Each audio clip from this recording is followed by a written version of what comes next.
हर्षवर्धन जी, लेकिन ये मणिपुर पर तो फोकस चर्चा नहीं थी।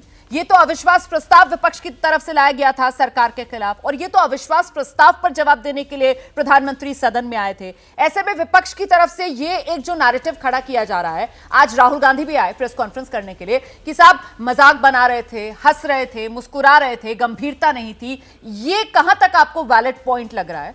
और साथ ही जो एक्शन लिए गए, क्योंकि विपक्ष तो सीधे कह रहा है कि डर रहा है, सरकार डर गई है। सर, ये डर कर लिए गए एक्शन है निलंबन वाले, या फिर ये डराने के लिए लिए गए एक्शन है निलंबन वाले? ये क्या है?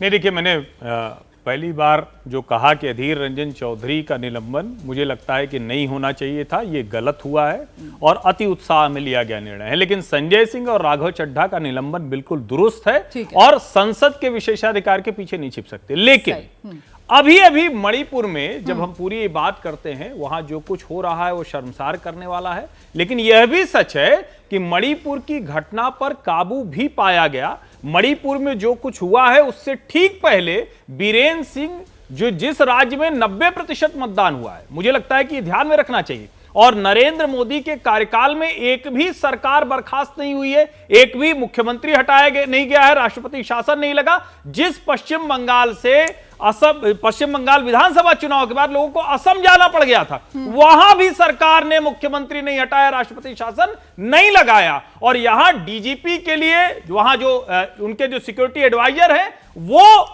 यहां से केंद्र से भेजे गए। तो मुझे लगता है कि बहुत ब्लैक एंड व्हाइट में जो चीजें कही जा रही है ना, मणिपुर पर सरकार को बहुत कुछ करने की जरूरत है। देश शर्मसार हुआ है, लेकिन जिस तरह से भारत माता की हत्या हो गई, हत्यारे हैं, देशद्रोही हैं, जब ये सब कहने की कोशिश राहुल गांधी करते हैं तो लगता है कि अपने मन में जो अपराध बोध है, अपनी जो छवि है, उसको दुरुस्त करने का प्रयास भर है। ये नहीं होना चाहिए। इस संवेदनशील मसले पर 20 तारीख को ही पूरे सदन को आपको ऐसा क्यों लगता है? अपराध बोध आपको क्यों लगता है? राहुल गांधी के मामले में आपने जो भी कहा, थोड़ा सा उसको और एक्सप्लेन कर दीजिए। मतलब क्या आपको क्या गलत लगा उसमें? मैं समझ नहीं पाई। नहीं, मैं उसको समझा रहा हूं जी। क्या जब 23 तारीख की बैठक होती है तो ममता बनर्जी कहती है हमको विपक्षी मत कहिए, देशभक्त कहिए।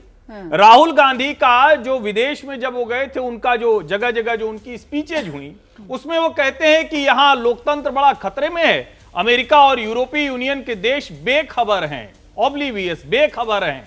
और उसके बाद मतलब आप ये कह रहे हैं कि साहब मणिपुर का मुद्दा एक मौके, मणिपुर का मुद्दा एक मौके के तौर पर कांग्रेस के लिए खुद को देशभक्त साबित करने का। पत्रकारिता कोई इमोशन नहीं है, ना अपना कोई ज्ञान देना है और ना कोई विचार थोपना है। पत्रकारिता क्या है? पत्रकारिता का मतलब है सही जानकारी इकट्ठा करना और तथ्य बताना। पत्रकारिता आज जितने महत्वपूर्ण दौर में है, शायद पहले नहीं थी।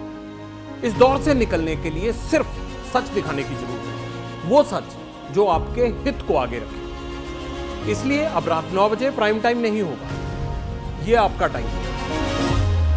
जगविंदर पटियाल के साथ देखिए पब्लिक इंटरेस्ट, सोमवार से शुक्रवार रात 9 बजे सिर्फ एबीपी न्यूज पर। एबीपी न्यूज आपको रखे आगे।